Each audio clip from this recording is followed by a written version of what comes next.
What's going on, world? What's going on, Japan gamers? So here we have an individual here who just launched an Assassin's Creed Shadows early preview.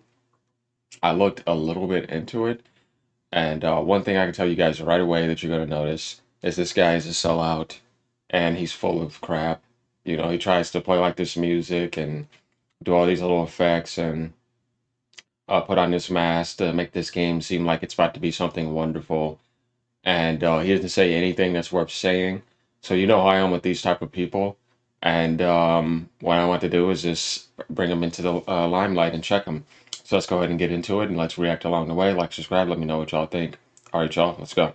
A brand new gameplay for Assassin's Creed Shadows just got leaked. And even though I hate everything that's been going on with this game, I've got to say this honestly, the leaks look incredible.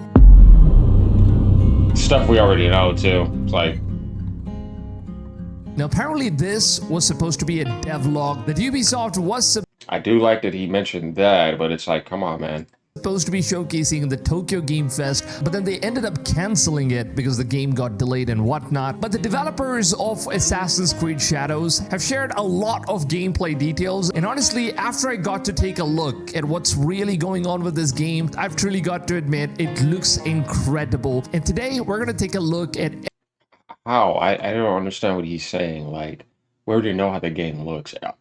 So many games today look really good, but I'm still trying to figure out how this is a preview too. You didn't even get the game. everything that the game has to offer. Now, starting off, the narrative director of Assassin's Creed Shadows, Brookie, now she has shared some information about the basic setting of the game, and she has now confirmed that the game is going to be set during the War of Japanese era, which means that the open world that we're going to be playing in is kind of going to be very similar to what we've already experienced with Ghost of Tsushima. No, bro. What world is this guy? Interesting. Huh. Japan was at war with Genghis Khan and he was conquering their lands, and there was no freedom for people inside of Japan. There were enemies capturing different territories, and the country was basically taken over. Now, the similar situation goes on with Assassin's Creed Shadows, where there is a civil war that broke in and there are different kingdoms that is a war, and that's basically the setting in which Assassin's Creed Shadows takes place in. Now, the game director of Assassin's Creed, Charles, has actually given us some more details about the brand new dynamic system that Ubisoft has never done before in any other games. Now, he has said that this is What? We've already been told about all this, and that's irrelevant compared to all the issues that are in this game, compared to what Thomas Shockley has done, right? Compared to the Sekihara flag incident that they've done, and that they still didn't do the right way. They still released a book. They didn't cancel it, but they said they deleted the files online. Yeah, after you already made the product. And I wonder what they're going to do with that after canceling that Torygate invention too, which was completely rude and disrespectful. There's so much inaccuracies in the game. There's so much Chinese modification and CCP involved big time with Tencent. I mean, I don't know what he's trying to tell us, like, because so far you haven't told me anything we don't know. This is going to be the first game that Ubisoft has ever brought in this kind of a new technology into video games. And as far as what I've heard and seen, it actually looks like this game could honestly be very ambitious. And even though it has a lot of controversies and misled historical references, I, however, still think if we look at the game from a gameplay perspective and from a technological perspective, it does kind of improve a lot compared to all the previous Assassin's Creed. Any game that goes on years after years that's coming up next is going to have better technology. But that's just, the hyper detail stuff is irrelevant. I don't get the point of focusing on that. We already know about this weather system. We were told about this. Creed games so far. But the game will have multiple seasons, and seasons are not just going to be different weather systems where you have snowfall, sunny weather, rainy weather, and all that stuff. It's basic stuff that we've already seen in many video games so far, but this time in the dynamic weather system, it's going to be a lot different. And the reason why it's different is because Charles, game director, has now said that there are going to be some natural disasters in the game, such as very strong winds which you will come across in the game, and this is going to happen dynamically, and these winds are not going to be normal. It's going to destroy a lot of things around the environment and the map itself. Buildings are going to fly off. It's probably similar to what we see with the hurricane All I see so far is hyper detail focus that we already know about. But dude, that's something that's good if everything else in the game is good. So irrelevant. Hurricane situations, everything around us is going to be destroyed, and that's how strong the winds are going to be. So the best example that Ubisoft has given is that when you have like huge heavy wind blowing out, you can actually see that flowers from trees are going to be blown away with the heavy wind, and you'll also see some small plants and trees that are going to be falling off and breaking on its own with all of these dynamic features implemented. Now, not just that, he has also confirmed that there is going to be rain in this game, and rain is going to have different types of rain. Now, he hasn't specifically Did he just say that he confirmed there's going to be rain in the game? told what are these different types of rain. I believe that the rains that we're going to be coming across, one, it's going to be some sort of an acid rain, and the second one could be like the heavy windstorm rain, which could cause a lot of destruction rather than just making the environment wet. Now, heavy rainfall in the game is of course going to be increasing the water level in the ponds and lakes, which will be changing the way everything looks around in the world, and you can also use the rainwater which gets filled up in ponds and lakes. Oh my God, you wonder if Ubisoft paid this guy, right? Because everything he's saying, what are you trying to tell us? You're not giving me anything new here so far. Are created can now be used in order to swim across, and these locations are going to be differentiating on how you strategize your each missions, because sometimes the same location might be completely dry, you might see no water at all, and then in some instances there might be some heavy rain and the same location could be filled with a huge pond or a lake. So now, rather than just running across the field, you'll have to swim across the field, and the same goes for snowfall. And then there's also going to be some blizzard snowfall where it's going to freeze everything. The lakes and the water bodies are going to be completely frozen, and that's where you need to choose a completely different approach in terms of how you're going to be handling all the different situations in a mission and all that stuff. So it's definitely going to be causing a lot of destruction in the environment. And two, there's also going to be blossom of flowers. Plants are going to grow. Plants are now going to regrow back if there is a lot of rain in that location. So it's not just plants, you'll also see a lot of flowers and fruits and natural vegetation that's dynamically going to be growing as you get a lot of rainfalls in that location. So that all I mean, that's cool and all, but the problems with this game are way beyond that type of stuff. This is stuff that goes very well when a game is well done. The history is very accurate. Um, they try to remedy the problems that they started. And who knows how much it could get delayed and how much they could possibly maybe fix up some things, but I mean, there's so much damage done that it's going to be difficult to really do that, and we all know that. There's just so much DEI and woke nonsense in this game that I don't know how they're gonna fix it. If they do the impossible, I will be surprised.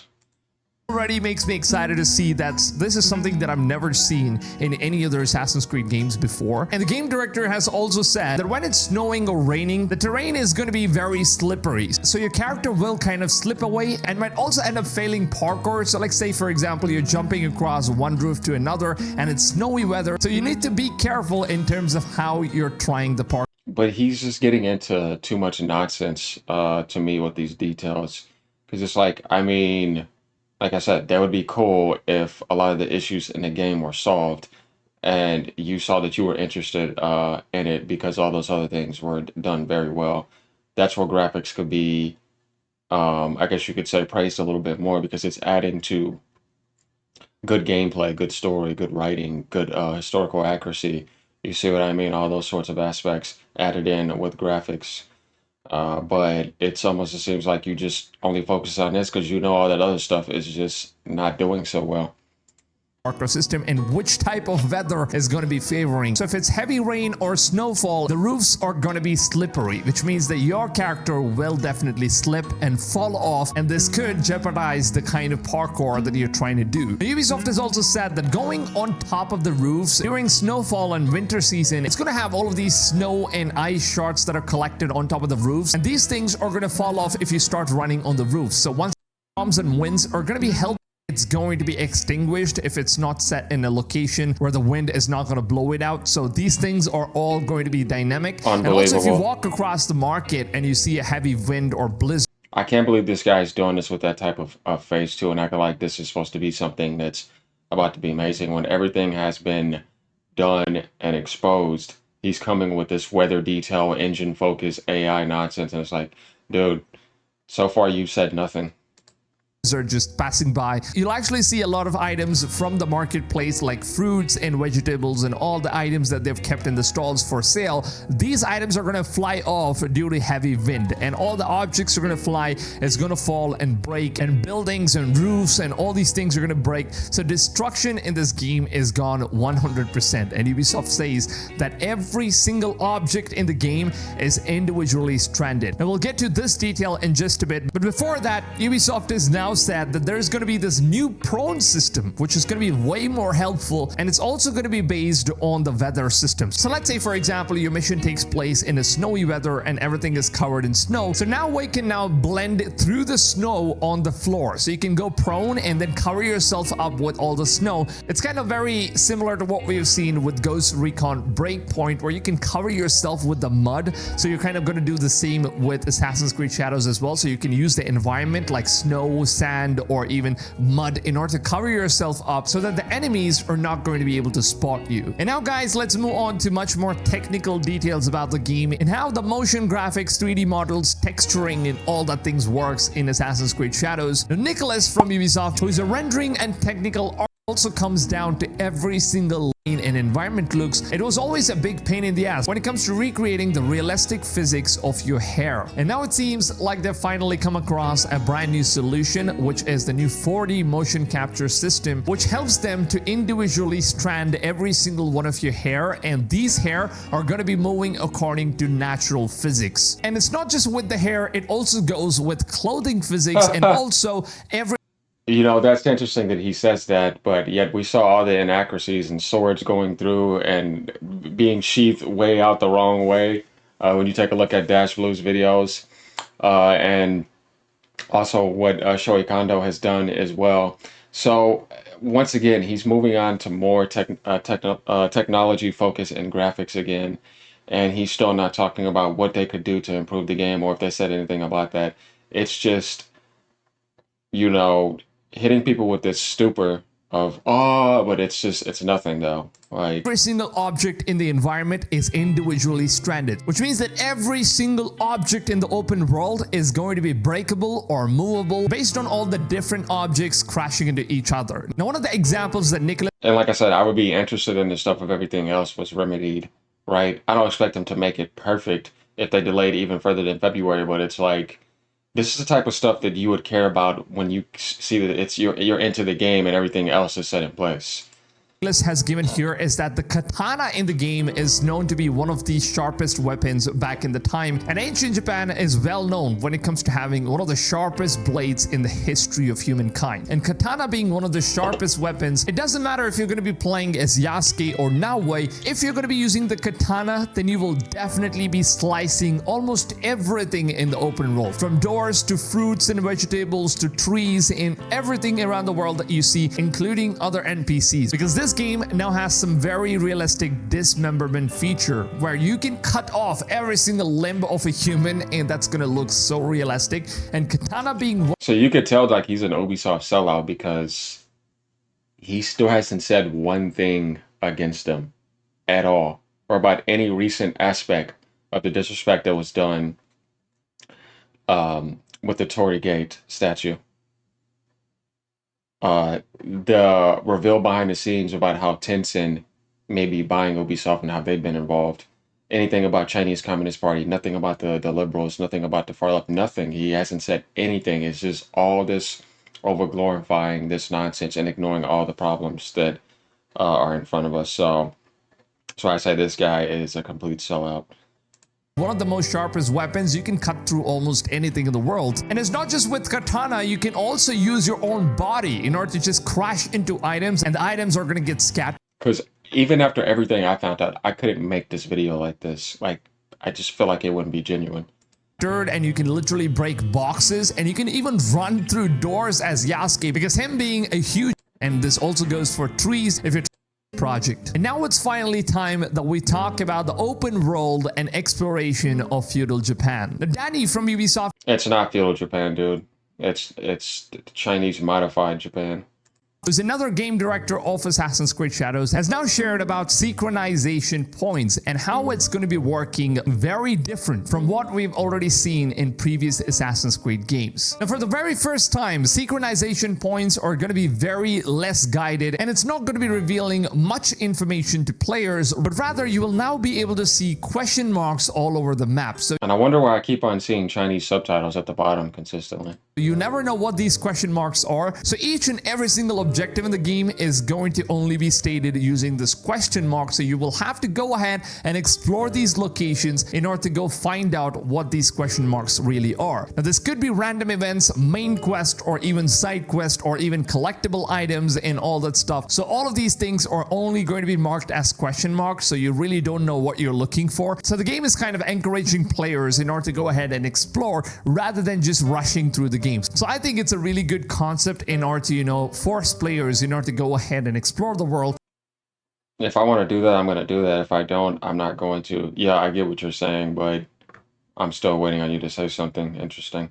And truly find out what this game has to offer. Now, there's a new system in this game called Scouting System, where you can send one of your scouts to a particular location in the map, and these scouts are going to be giving you some limited amount of information about what you're going to be finding in this location. So you'll have to physically send your scouts and wait for them to reveal some information to you, and after they do that, you'll have to go down to this location yourself and investigate and see what's really going on from all the information that your scouts have gathered up. And the game director now states that this is going to be encouraging players in order to get invested into explorations and missions that they might have never even expected. And the best part is that every single Assassin's Creed Shadows player is going to be experiencing a completely different kind of experience with every single random encounters and missions, because the weather system is going to be affecting on what kind of missions you're going to be getting and how you're going to be tackling each and every missions based on how the environment is going to be favoring. So it's going to give you a completely different experience each time you play it. So obviously, if you end up watching someone on YouTube playing the game, they might have a completely different kind of experience from what you personally had in your playthrough. So that all.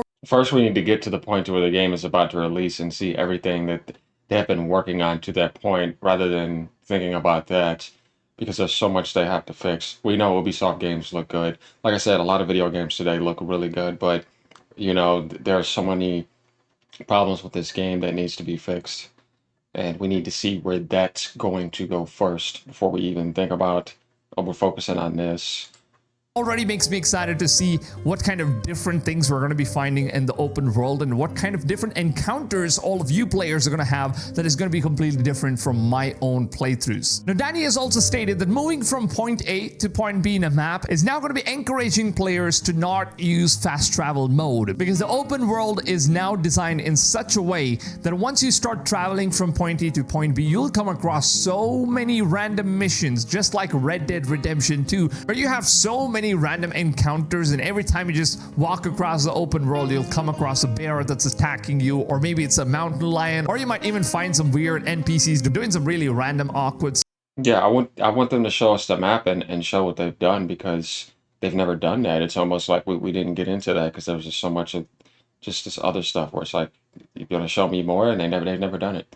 Stuff. And the game is always kind of keeping you engaged into not knowing what you're going to be figuring out once you go out there and venture into the open world. So it's kind of very similar to that. And Danny now states that as you go from point A to point B, you will come across multiple distractions, which comes in the form of random encounters and side missions, side quests, and even some natural things that might dynamically happen, like animals and hunting, and even weather systems is going to play a huge part. And all of these things are apparently going to keep players very much engaged in terms of how the dynamic world works. Now, one of the very important things that Danny has shared is that once you come across any sort of shrines or temples in the open world, this basically means that these locations are pretty much just going to lead you towards some sort of a dungeons or cave location where you will discover a lot of secret missions, random encounters, and also collectible items are going to be available inside, like some of the weapons and outfits and all that stuff. So when you come across shrines and temples, make sure that you go ahead and explore them, because you're definitely going to going to come across either with some random encounters or some valuable items that you might absolutely miss out on. So that's what he says, that we should always keep a lookout for all of the shrines and temples in the open world. Now in the very early stages of the game, you will come across this mission where Nagato, who is Naoe's father, is going to be teaching Naoe with this meditation art called Kujikui. Now this is honestly a feature that I think that Ubisoft has ripped off from Ghost of Tsushima, because this is the Yeah, don't be surprised, man. But once again, guys, this is what he's promoting to his huge audience. He has almost 170,000 subs. Like I said, he just launched this an hour ago, so it is going to get a lot of views. And like I said, he's trying to sell people to get hyped for the game. And yeah, he's not doing a good job in my point of view. This is why you got to bring professionals in here, right?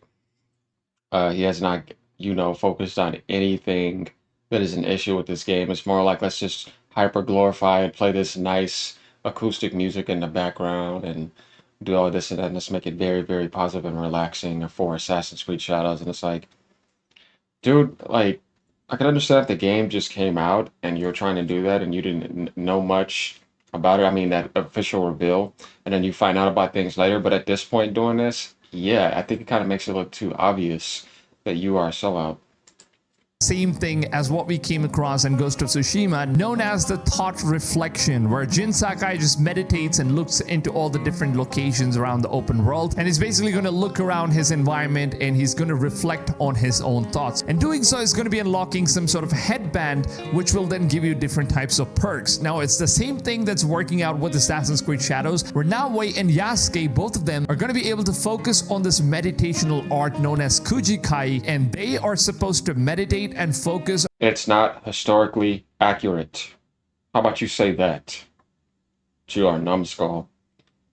He wouldn't even know about that, and neither would her, because they don't really exist like that, and it's not accurate to Japan, and none of them are even Japanese in a certain sense. It's just all goofy On all the different points in the environment, and that is going to be helping players unlock new skills in the game. Now, however, the meditation system is going to be different for both Yasuke and Naoe, whereas Naoe is simply just going to meditate and Yasuke is going to use more of a combat-oriented meditation, so it's going to be very different for both of them. But this is apparently the only way in terms of unlocking new skills. So you need to go to different locations and unlock different skills, so you can either do it early on in the game by discovering all of the different points of interest in which you will be able to unlock these meditations and locations for both the characters, or you can simply just go with the flow and find all of the. We're very excited to see that we can have our own settlements and you can unlock all of these different buildings, and unlocking these different buildings are basically going to populate your Yeah, it's Assassin's Creed Valhalla aspect. settlement with new people coming in, and you can recruit Vikings in there, and it's going to unlock a lot of new features like having blacksmith and then hairstylist. But in Assassin's Creed Shadows, it's completely different, man. It seems like the game is taking base building to a whole another level, where you can literally customize your own base like a survival game. Now, we even have a clip in which you That is a cool future. I will agree with that. But I was still want them to fix all the other stuff. can take a look at how the base building is going to work. And the game director has now confirmed that every player will be receiving 1 acre of plain land. And you can use this 1 acre of plain land in order to build all the structures, roads, terrains, however you wish. And this place is now going to be called as Hideout. So your hideout is going to be completely unique and different based on your own taste of architectural infrastructures. So every player's base is going to be completely different. And honestly, now that Ubisoft has confirmed that Assassin's Creed Shadows is going to get like in co-op mode, it kind of makes me wonder that customizable hideout is going to be something that you can invite your friends and they can come into your world or your server, and they're going to be able to take a look at what you have constructed in your own hideouts. So you can go ahead and explore other players' hideout and take your own inspiration on how you want to build your hideouts and stuff. And this also means that Ubisoft is heavily going to be monetizing their game with a lot of microtransactions, where they will definitely be selling a lot of base building cosmetic items where you can purchase from Ubisoft store. Yeah, which nobody asked for. And maybe not, though, because of what's going on. We're going to see, though, but you might have a good point on that. And since it's also going to be available in the co-op world, and you will now be able to allow other online players to come into your server, your world, and take a look at how your base is going to be looking. Okay, that's cool. You finally said something we don't know anything about. So this kind of, is going to increase a lot of microtransaction system in the game where players will definitely be customizing their own bases by purchasing skins and cosmetic items. So it seems like the real reason as to why they did it this way is simply to sell a lot of cosmetic items in the microtransaction stores, because horses and weapons and armors just doesn't do it. But now, Yeah, instead of having so much content that you have in a game, why can't we just earn it by doing stuff online together? Yeah, not a fan of that system. with a lot of cosmetic items being sold for the base building, it's definitely going to be huge. So let me know down below in the comments from all the information that we have received about a. So he only said just that. We didn't know. Other than that, what a bunch of blah, blah, blah and kissing the ass of Ubisoft, right? I don't understand why he would make that if he knew about the controversy aspects, unless they came to him to the side and gave him some money to make the game look good. Or somebody from China did, or who knows, right? But all in all, let me know what y'all think. You know how I am.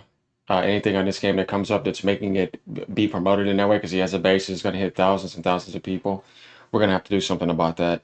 So I'm firing back by doing this so that people can understand. Like I said, if y'all don't know, look into Thomas Lockley. Read about him. For the people that are new here, look into Tencent right here, who's going to be, it's the guy right here, 46.8 billion, who's behind the scenes doing everything, because we know Tencent buying Ubisoft, just to help some people out who don't know about this. Ubisoft has little choice in Tencent acquisition, as we see here. This is a huge thing. The Guillemot family and Tencent might be buying. This tells you about a lot about China being involved big time and what's been going on towards Japan. And then we also could go into the company that tried to acquire Ubisoft back in 2015 and 2016. And these people betrayed their own French brothers. They, yeah, let me actually do this.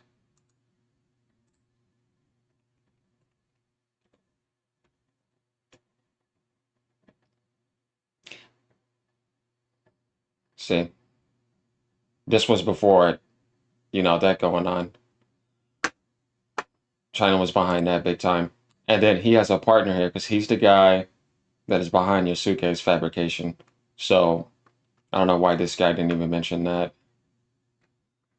So if you look at his books, he also has a partner who does these books with him from Germany, as you see right here. He's the co-writer with Thomas Lockley. It says right here, Arthur's. So there we have it. All right, y'all. Peace out. Y'all look into that if you haven't.